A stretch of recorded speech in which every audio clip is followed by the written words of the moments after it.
Welcome back. So we are today going to talk a little bit about methods. So in the last class, we discussed how you might have variables, and we discussed how you might need an if statement to control where you're going. So what exactly is a method? If you're dealing in a procedural language or a functional language, a method is a procedure or a function. It is no different. It's just the name that we use in an object-oriented context. So why do we use methods, and what is the purpose? So to an object, which we're going to talk a lot more about in the next few weeks, an object is effectively an encapsulation of an idea. So if I was an object, I'm a teacher, and one of the things that I'm supposed to be able to do is teach, which includes recording a video and doing some other things.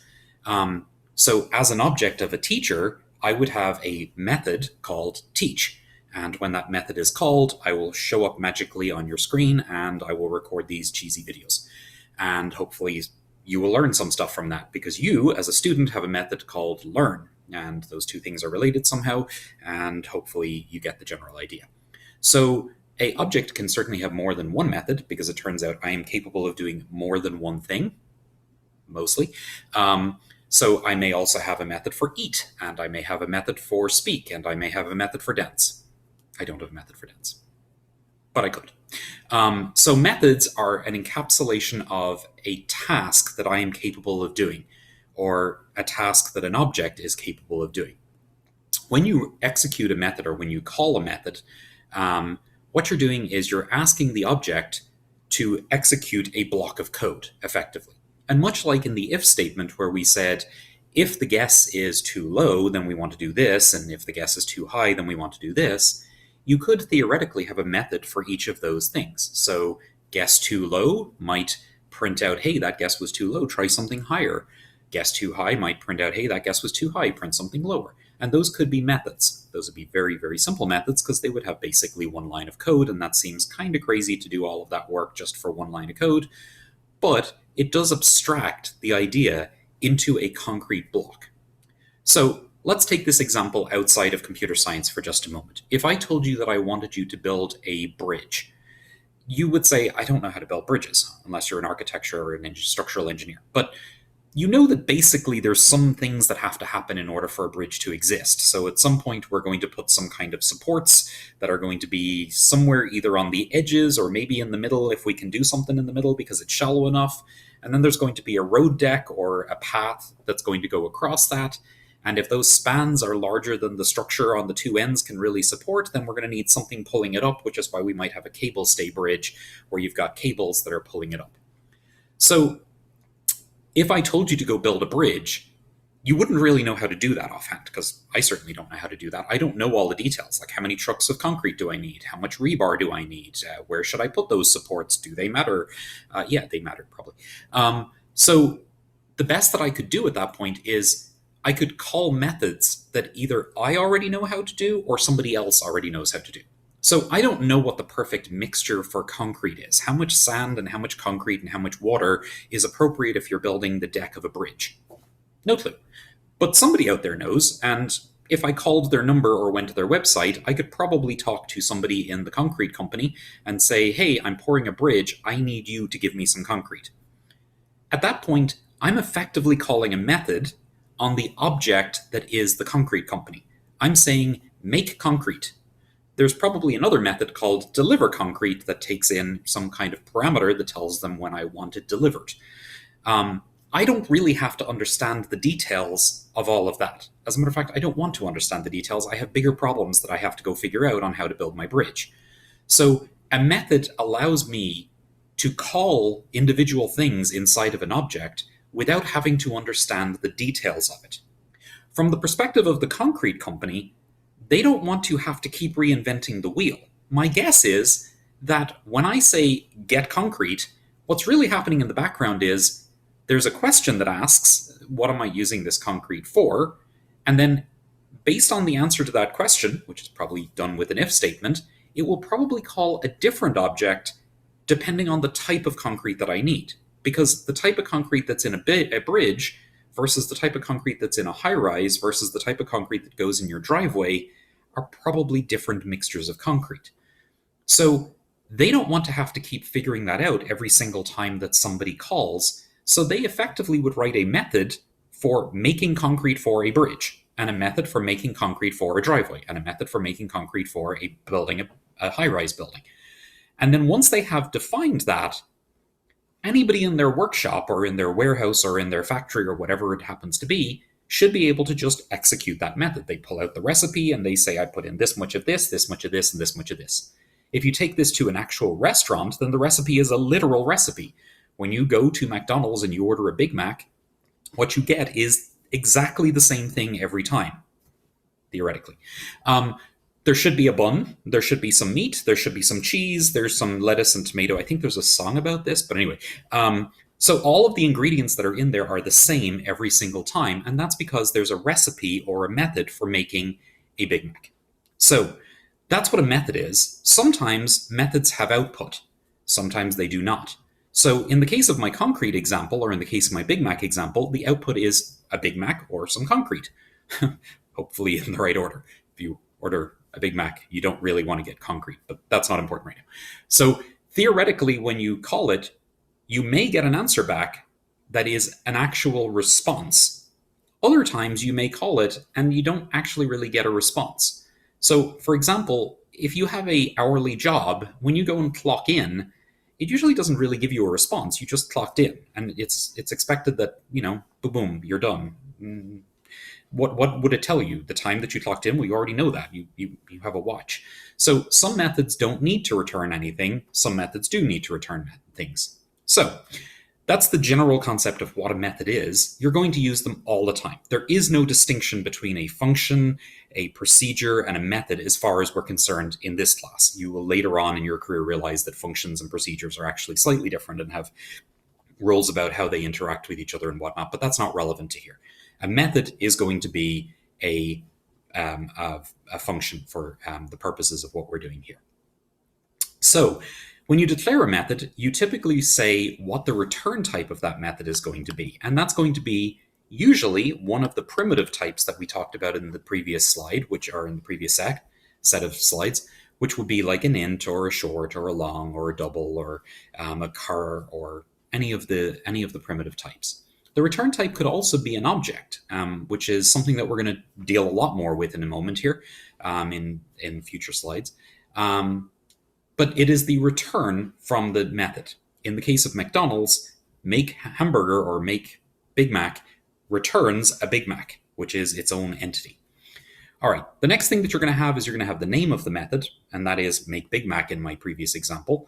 And then parameters are things that maybe you pass into the method to differentiate how it behaves. So if we take my Big Mac example and we run with that, and a parameter that I might have to pass in is no cheese, because some people don't like cheese, or I guess there could be no meat. Well, I'm not really sure what a Big Mac would be without meat, but that's not important right now. No tomatoes, no garden, no sauce. So all of those might be parameters that different people might need to pass into the method in order to get back the particular Big Mac that the customer ordered. And then the body of the method, which is, again, between curly braces, is simply going to be the actual code that makes the burger or the bridge or the concrete or whatever it happens to be in that case. So, as I said, the return type of a method indicates the type of value that the method is going to send back to the calling function. So if I am an object of a teacher and I go to McDonald's and I order a Big Mac, then the return of make Big Mac or the return of place order is going to be of type Big Mac so that I can eat it. The return statement also halts execution in a method.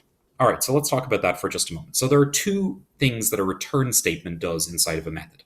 One is that it returns something, the Big Mac. The second thing it does is it says this method is over. We are complete with everything that we are going to do for this method. There can be more than one return statement inside of a method. They would typically be inside of if statements.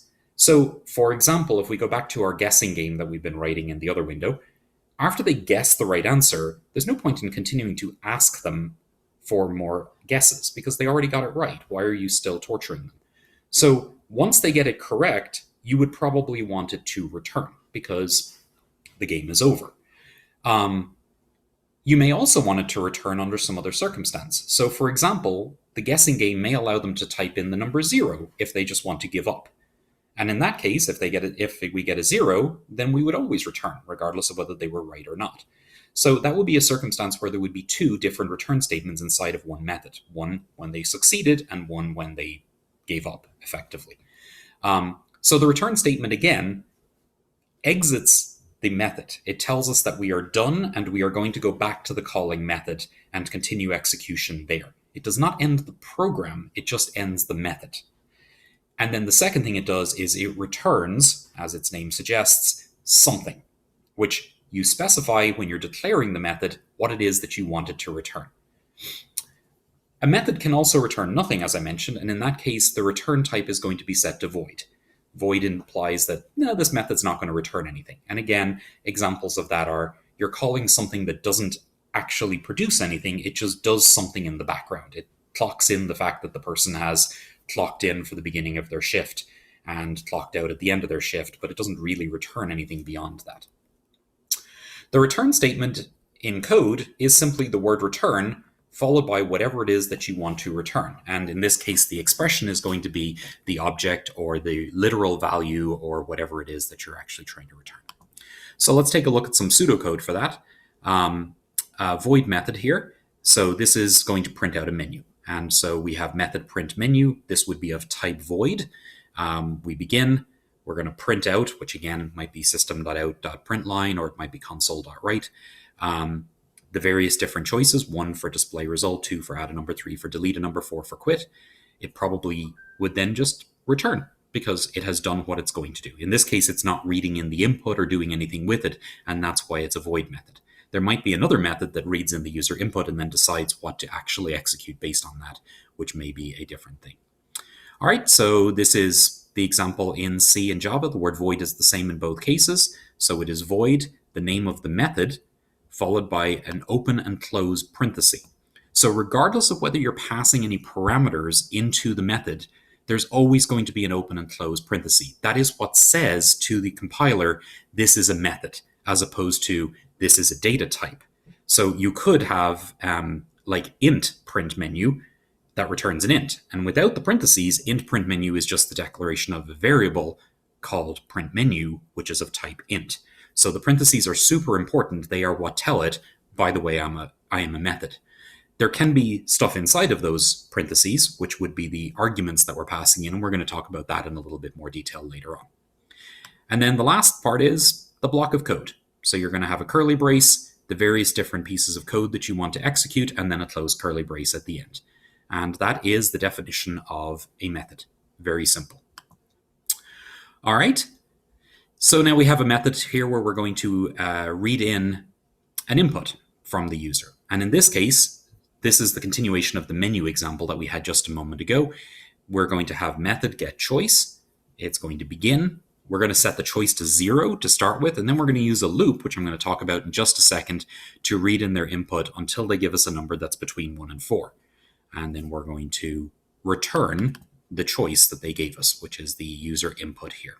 All right, so taking a look at that in Java, this method returns an integer because it says int, and the method name is called getChoice, and we definitely have our parentheses here. It's not taking in any parameters. And then we have a block of code, which is why you have your curly braces. We are setting a choice variable up as an integer, and then we're doing a loop, which again I'll talk about in just a second, which is going to print out, please enter your choice. It's going to read in a choice, set it into a variable called choice, which is the one we declared up here. And it's going to keep doing that while the choice is less than 1 and the choice is greater than 4. So if they give us a 5, we just keep re-asking them, please enter a choice, please enter a choice. And then eventually, when they give us a choice, we will break out of this if statement, sort of. It's a while loop, but it kind of executes like an if statement, and we will return the choice. One little bit of syntax that I'll cover here just very briefly. You notice that there are 2 different choices that are being checked here. So I mentioned earlier when we talked about if statements that there's going to be a set of parentheses, and then whatever is inside of that set of parentheses has to evaluate to a Boolean. So it's either going to be true or false. So in the examples that I gave up there, I said one example might be, the number is less than the guessed number, or the answer. The guess is less than the answer, the guess is greater than the answer.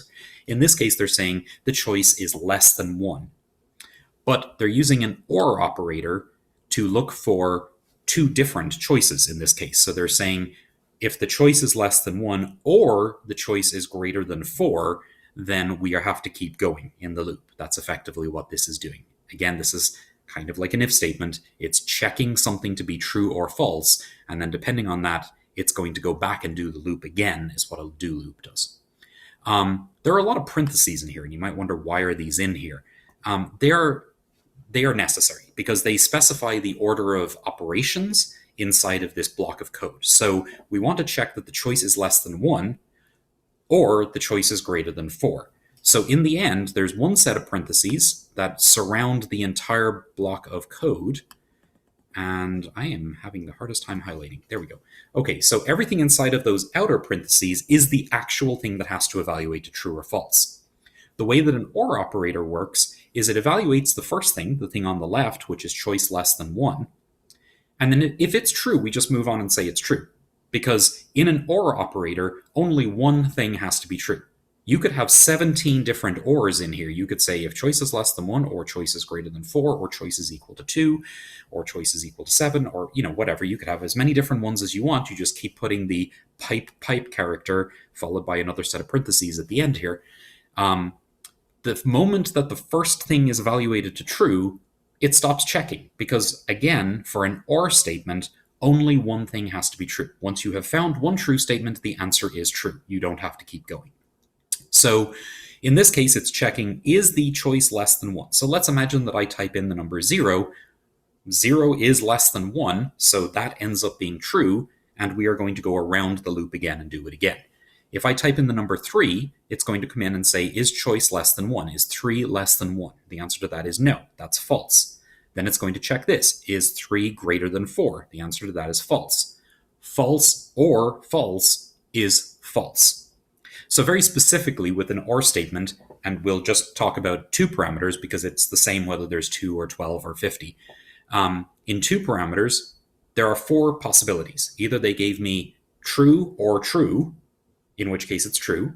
They gave me true or false, in which case it's true. They gave me false or true, in which case it's true.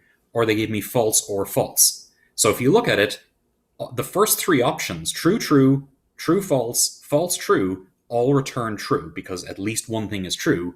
And the 4th option, which was false, false, returns false. So that's an OR statement. It is a pipe character, which on most keyboards is going to be above your enter key. It looks like a straight line. It kind of looks like a colon, except it is a line, not 2 dots. So that's going to be usually in the top right-hand corner of your keyboard, unless you're on a foreign keyboard, in which case it's sometimes down by the spacebar. All right, so this method eventually returns a choice. I will point out that the variable choice was defined as an integer up here. And when I return it, it is of type integer because it's an integer. The function itself, or the method itself, must return the same type that you try to return in a return statement. You will get a compile error if you try to return something that's a string or a float into a method that has a declared return type of int. So this and the thing that you are returning must match in type. You cannot change that type. If you declare it as void, you can call return, but you can't give return a parameter. So here, you would simply say return if the function is a void, and this would go away. That does not return a value, but it still has the effect of the function ending. Now, you might look at that and go, but isn't the function going to end anyway because we've reached the end of the code? And you're right. The method was going to end either way. It doesn't matter whether the return statement is there or not. So in actuality, if this was a void, which is the example that we're working through here, I'm going to change this to void. Why is highlighting being a pain? All right, so in this case, whether or not I put that return statement there actually has no effect on the code because either way, when we get to that line, we are going to return. But again, there could be more than one return statement inside of this code because I may want to return in some other circumstance earlier on up. Whichever one executes, the very first time that a return statement executes, that is the moment that that method ends. Okay, I think I've beaten that dead horse. All right, so the next thing we're going to talk about is loops. In every language that you're going to deal with, without exception pretty much, there are at least 3 types of loops. There is going to be a for loop, there is going to be a while loop, and there's going to be a while do or an until loop. In both Java and C#, these loops are syntactically identical. There is no differences between them. So that's the good news here. Everything I do is going to be exactly the same. So in a for loop, well, first off, why do we have 3 different kinds of loops? That seems crazy. Like, why bother with all these different things? A for loop is when you want to do something a very specific number of times. So if we're talking about months, which is what the example here is, we know there are 12 months. There's not 13, although 2020 does feel like there is about 14, but that's not important right now. There are only 12 months. So we know that we could use a for loop here to iterate, which is the word for going around the loop over and over again, to iterate through the 12 months. If we're talking about days of the week, we know there are only 7. If we're talking about zodiac signs, we know there are, I think, 12. There are a lot of things in the world where it is determined how long or how big something is. We're going to talk in the next section about arrays and about data types that have a particular length. Those lengths are predetermined in most cases, so we can use a for loop to go around the particular loop, or to go around the data structure if we want to iterate through it and do something to every cell that's in there. But again, this is a circumstance where we know how big the item is before we start messing with it. So that's the general use case for loops. The pseudocode is for month equals 1 to 12, some block of statements, whatever the actual execution is that you want to do, and then an end for. If we go to the languages, then you're going to see the following. So we have a for loop. We are declaring inside of the for loop an integer, which we are calling I. All right, let's talk about variable names for just a moment here, since we're talking about this. In general, we will smack you terribly if you call a variable I or X or Y, because it's really, really hard to know what that variable does. When you write code, you will realize that even you will not remember what you meant about 2 weeks later, because you will have moved on and written code for something else. And if you always use X's and Y's and Z's and B's and A's and Q's, you're not going to have a clue what they do. So name your variables something appropriate so that when you come back to the code and you look at it, you're going, okay, that's the variable that keeps track of where we are in the loop. The one exception to that really is I. You will see I used all the time in for loops because it is the index through the for loop. I'm not saying you should always use I. Honestly, it would be better if you used a more descriptive name, but realistically, you're probably using it as an index, so an index is probably what it is, and a lot of people abbreviate that to I or index or something along those lines. So, in this example, we're using I. In many of the slides, you'll notice that the variable names are not exactly the most descriptive things in the world, but you definitely want to use descriptive names. All right, so for int I equals 0 is what we have here. What we're doing in this first bit of code in the for loop is we are initializing a variable, and we're setting it to its starting value. In this case, we're setting I, which is an integer, to the number 0. So we're creating a bucket, we're labeling the bucket I, and we're popping the number 0 into the bucket. We're declaring that this bucket can only ever hold integers. Then there's a semicolon, and the next block of code is going to be the condition. Just like in an if statement, it is something that must evaluate to true or false. As long as this condition is true, we're going to keep going through the loop over and over and over again until this condition hits false, at which point we are going to exit the loop. So int I equals 0, I less than 100, is 0 less than 100? Well, yes, it is. So we are going to go through this loop at least once.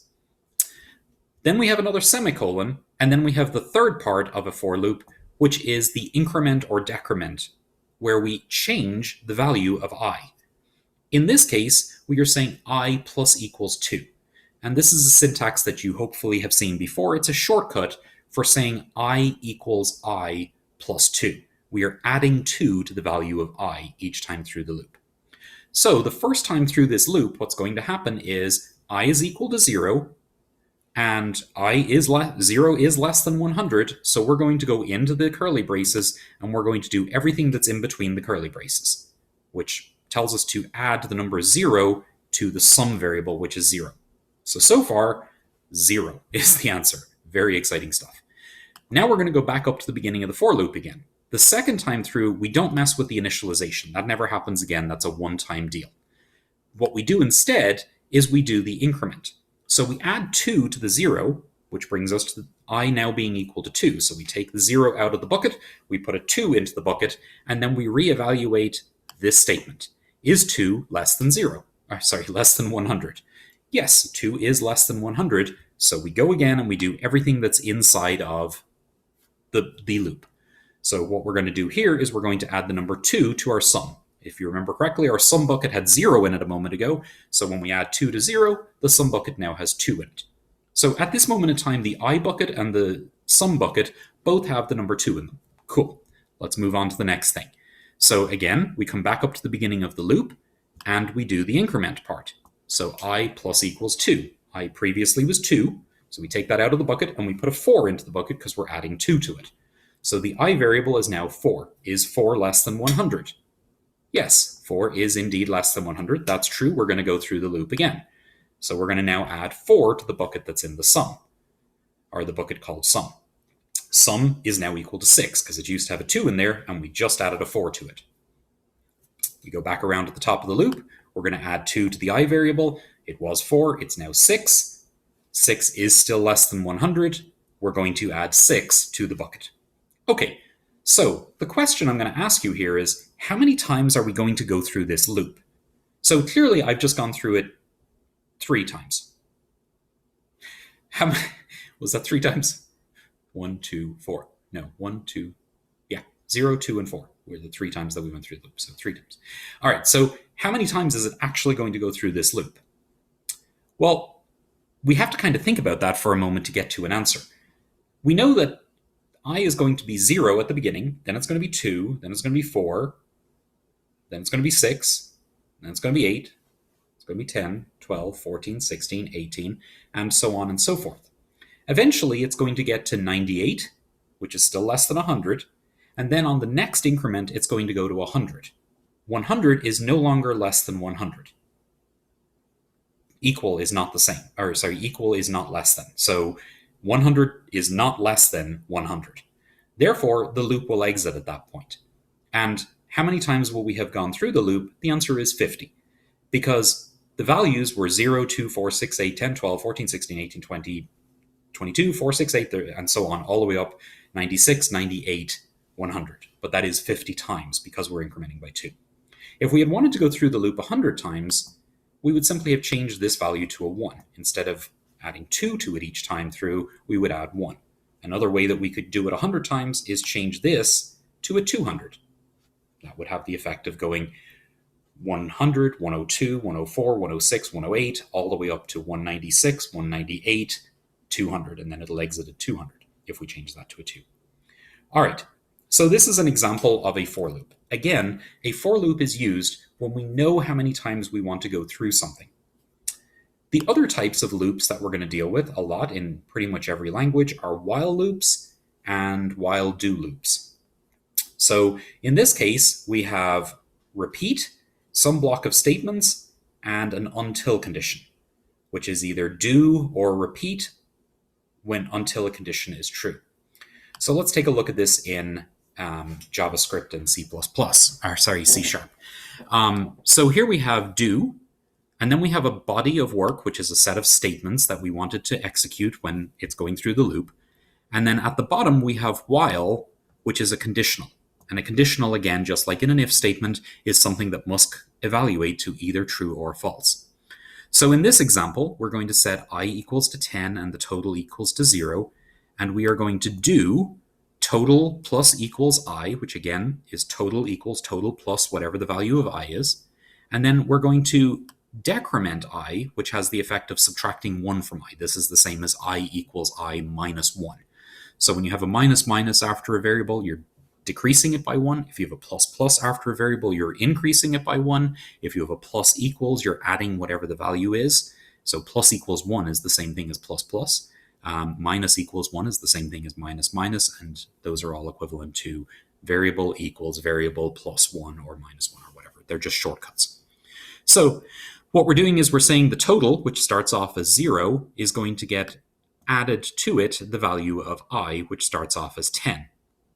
So we're going to come in here. Total is initially 0. We add 10 to it, and then we subtract 1 from the I variable, which brings it down to 9.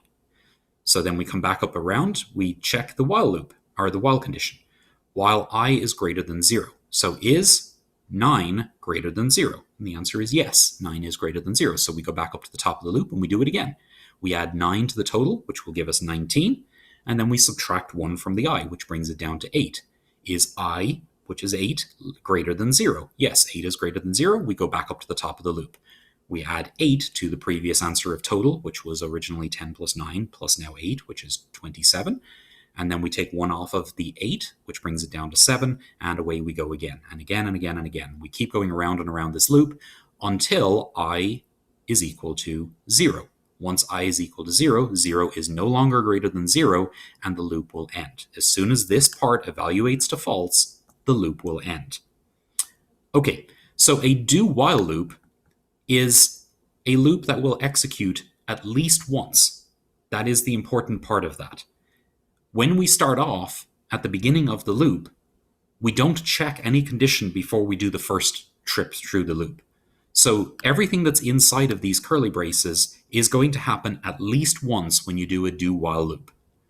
If you do the other type of loop, a while loop, which is confusing because they both have the word while in it, but while at the top, it will only happen if the condition evaluates to true even the first time. Now you might say, why do both of these exist, and couldn't you always make one from the other one by simply making a clever condition?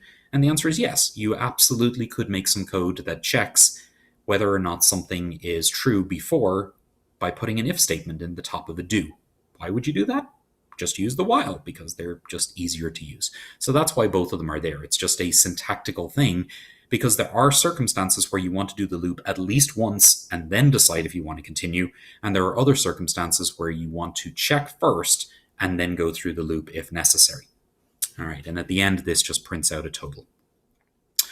All right, and so the pseudocode of a while loop, which is the other kind of loop, you just have the while at the top with a condition, which has to evaluate to true or false again, and then a block of statements. And so again, inside of the actual languages, we have a condition at the top.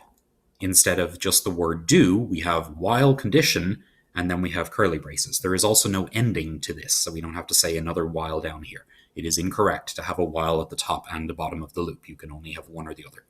So do while or while. Those are your two choices. All right, so let's take this over to the coding window, and let's make our little game a little bit better. Because at the moment, if you remember where we left off yesterday, hopefully this still compiles and I haven't lost semicolons overnight. Oh, good Lord. I did lose a semicolon overnight. All right, there we go. We're going to stick a semicolon in there.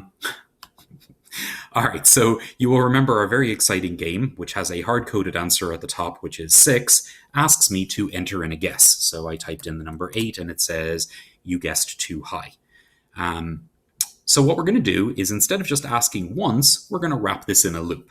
Okay, so let's talk about which kind of loop we should use here. Is this a for loop, a do-while loop, or just a while loop? So let's take them one at a time and discuss. Let's talk about a for loop. How many times am I going to ask them for an answer?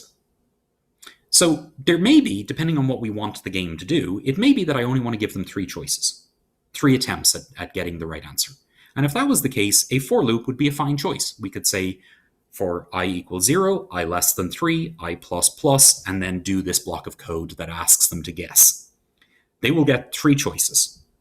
If we did that, then when they get the right answer, we would probably want to return inside of the if statement. We would probably want to have a return here. Why? Because otherwise we're going to go 3 times no matter what. If they happen to guess the answer correctly on the very first try, it's not really a great game to say, good, it was 6. Now make another guess. Why? Because it's 6. I know it's 6. You don't make them type in 6 3 times. That's really silly. So if you used a for loop, what you could do, you are basically saying that we are going to ask the question a set number of times. And that may be desirable. That may be what you're trying to do in the game. But it's not what I'm trying to do in the game. What I'm going to do in the game is I'm going to keep asking them until they tell me the correct answer. Resistance is futile. You will give me the right answer. Until then, I'm going to continue asking you over and over and over again for the right answer. So in this case, we have two more choices. Do we use a while loop or do we do a do while loop? And it'll work either way, is the answer to that question.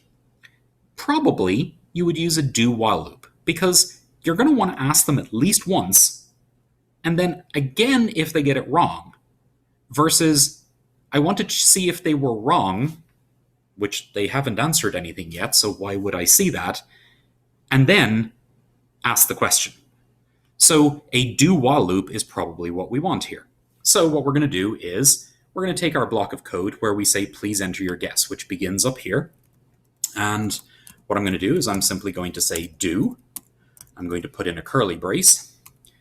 And down at the very bottom of my code, where I'm done with the if statement, I'm going to close out that curly brace that I just opened up here, and I'm going to say while.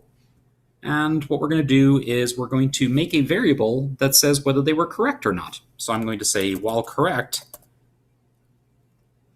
is 0. Now you might say, what is correct? Well, it's a variable that I literally just made up and there is no definition for it, so we need to go define it.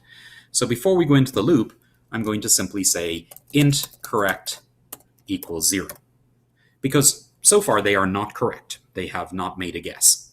And then the last thing that I need to do is inside of my if statement where they got the answer correctly, I'm going to say correct equals 1 because they actually did successfully answer it. So while they are going through the loop, if they have not answered it correctly, we're going to keep going. If they do answer it correctly, then we're going to stop because once it gets to the bottom of the while loop, it's going to exit. While it's compiling there, I'm going to do one more thing, which is just from a readability standpoint, I'm going to indent all of this code.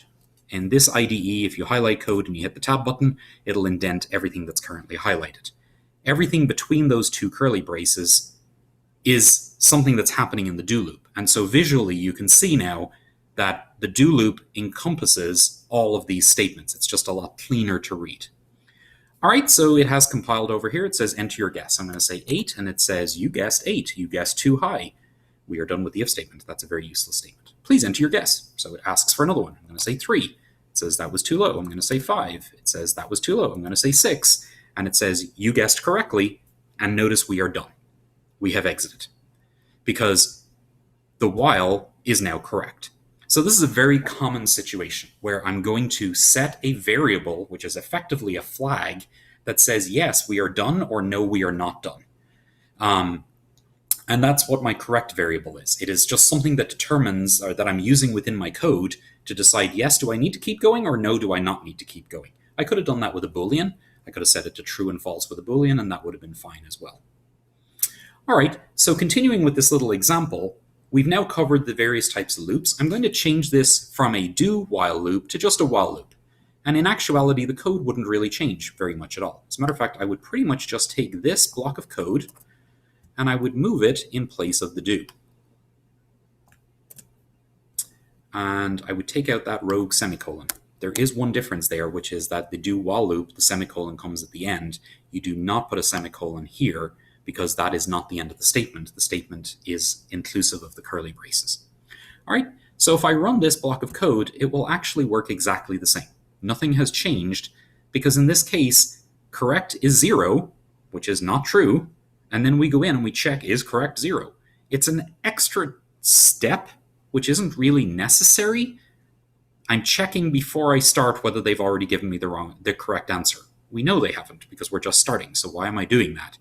But there's nothing wrong with doing it. It is an extra piece of code. It is one more evaluation that has to be done by the compiler and by the runtime environment.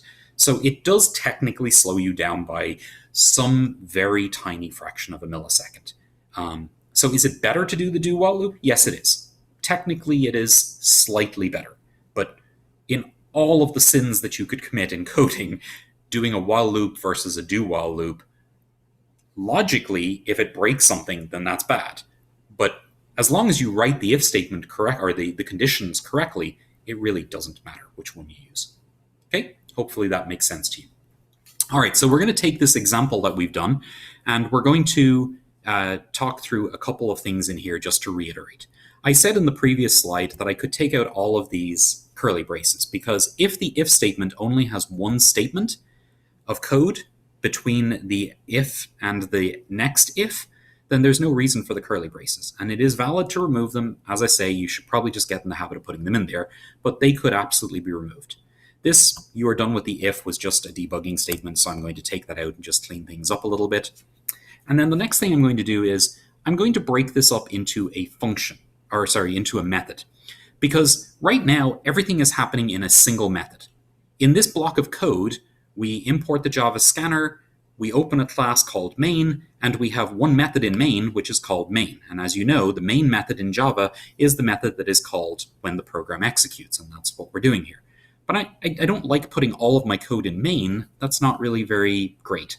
So instead, what we're going to do is we're going to make a new method called guessNumber, which is going to be the method that actually runs this block of code and just clean up my main. So to define a new method in here, we go outside of the curly braces that wrap around the public static void main. You notice that that one starts there, it ends here. The last closed curly brace is related to the actual class definition.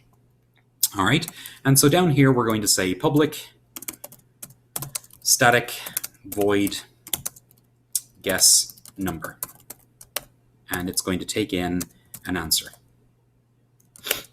All right, so why am I giving it a, why am I saying public? Why am I saying static? Hopefully you know why I'm saying void. Public and static are just things that we're going to put in there for now, and I'm going to explain them in a future class. They need to be there in order for it to compile, and again, I'll explain why later. The next word is void, which is the return type of the function, and in this case, this function is not going to return anything.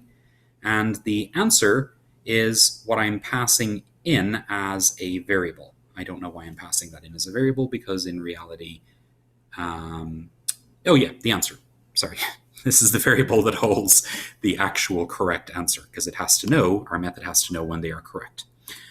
All right, so really all I'm going to do is I'm going to grab all of the code that's up here in main, and I'm just going to move it down. So we have the while loop, and we have the setting of the variable, and we have reading in the answer, and we have determining whether they were correct or not. So I'm going to grab all that code, and I'm going to move it down into here. And then I'm going to fix the indentation, because you should always fix your indentation. It makes your code a lot easier to read.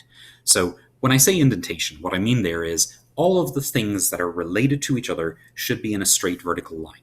So if you note, I'm specifying that these two statements are part of this if because I indented them in. It just makes it much more visually easy to read, both for you and for anybody who has to look at your code, which inevitably will not always just be you. They can quickly look at that and say, okay, obviously that is related to this, and this is related to that, and that's related to this. And then if we go out a level, the while loop, which runs from here to here, that while loop, everything inside of it is also indented a little bit so that I can see that all those statements are associated with the while loop. And then going up another level, everything that's associated with the method is also indented, and so on and so forth. The indentation really just makes your code a lot readable. It is important that you do that, realistically. All right, so I grabbed a block of code from up above, and I slapped it into this guess number. It takes in one parameter, which is called answer, and that is the correct answer that it is looking for. It sets a variable to correct, it creates a variable called correct, which it sets to 0. It checks to see if they are correct, and then it prints enter your guess. It reads in their answer, and it stores it in a variable called guess. It tells them what they guessed, which I don't know why you did that, but there you go. And then it checks to see, is the guess correct? Is it too low? Is it too high? And again, remember, we said this last bit of code is completely meaningless. I just put it in there for an example. The reason it's meaningless is because there are only 3 possibilities. They're right, they're too high, or they're too low. There is no other circumstance, so I'm just going to take that out at this point. I'm also going to take out the you guessed, because it doesn't really matter. So now I have a new method called guessNumber, which does all of the actual work that I previously talked about. I now need to call that method inside of main, because at this moment in time, main does nothing. It just sets answer to 6, and then this method is sitting here, but nobody's ever actually instantiating it or calling it. So if I run this code right now, it should compile, unless I did something silly, and it will do absolutely nothing. You notice that it just returned back to a command prompt. Even though this definition for this method is in here, it's never doing it until you actually say, do it. So how do we do it? Well, up in main, we're simply just going to call guess number, and we're going to pass it an integer, which is the answer, and we're going to, in this case, use the answer variable, which we set just up here. I could just as easily not have defined answer as 6, and I could have written the number 6 in here, and that would work the same. But this is maybe a little bit more reusable because we could have different variables that do different things. So now we have two methods, the main method of the function, or sorry, the main method of the class, and then the guess number method, which actually does all of the work. And everything works the same. We'll guess 5, we'll guess 9, and then we'll eventually guess 6, and bada bing, it works correctly. So that's the example of using a method and calling a method inside of a class. There are details about what you can call and how you can call it and why did I need to put public static in there that we will talk about again in a couple of lectures, or actually I think it's in the next lecture. All right, we're going to do one more example here, this is a really silly example, just to be clear, but why are we doing this? I want to give you an example of a for loop. Let's imagine before they start, I want to give them a countdown. 10, 9, 8, 7, 6, 5. I don't know why. All right, so we're going to make a new method. We're going to call it public static. This method is going to be a void because it's not actually going to return anything, and we're going to call it countdown. All right, and inside of this method, we're simply going to use a for loop. For int I equals 10, I greater than 0, I plus plus, and then we're going to, why did it move that down there? See, IDE is being mean to me. All right, and what we're going to do is we're going to just print out the number. System.out.println, and the thing we're printing here is I. Terribly descriptive. All right, so what this is going to do is it is going to print out the numbers 10, 9, 8, 7, 6, 5, 4, 3, 2, 1, and then it's going to stop. Why? Because it's going to set I equal to 10. It's going to check that 10 is greater than 0, which it is. It's going to go through the loop one time. It's going to print out the number 10, and it's going to come back around. It's going to add 1 because that's what a plus plus does. Now I is equal to, oh, that should not be a plus plus. That should be a minus minus. Yay! All right, I is now equal to 9 because we subtracted 1 off of it, and then it's going to print a 9, and then it's going to go around again, print an 8, print a 7, print a 6, print a 5, print a 4, 3, 2, and eventually I is going to be equal to 0, and at that point it is going to exit out. So if we run this, what's going to happen? Well, the answer is nothing new is going to happen. Why? Because I never called countdown.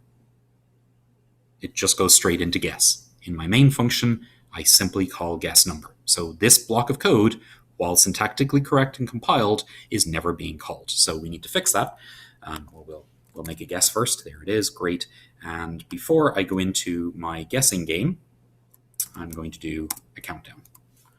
Countdown. And so what we're going to get out on the screen is 10, 9, 8, 7, 6, 5, 4, 3, 2, 1.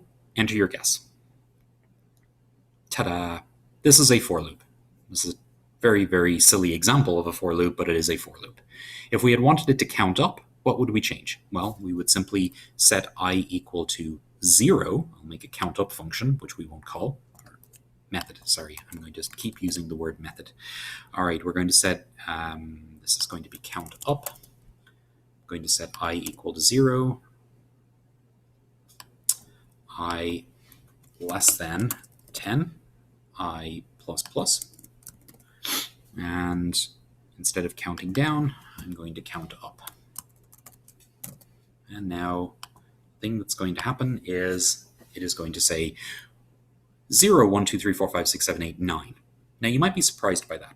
Why does it say 0 instead of starting at 1? Well, it's because that's what I told it to do. I started the I at 0, and I told it to keep going until it is less than 10. So in that case, that is 0 through 9. If I had actually wanted it to say 1 through 10, there's a number of ways I could do that, but probably the simplest is initialize it to 1, and then you could do I less than or equal to 10, or you could simply say I less than 11. And both of those would work. And so now we'll get 1 through 10 instead of a 0. Why did that not happen in the other case? It's because I started with 10 and I checked that I was greater than 0. All right. So that is the examples for today. That covers loops. Hopefully that helped you out and reminded you of how all of that works. It covered variables in the previous section. We also covered methods. And in the next section, we're going to talk a lot more about objects. So I hope to see you then. Thanks. And then I awkwardly wait for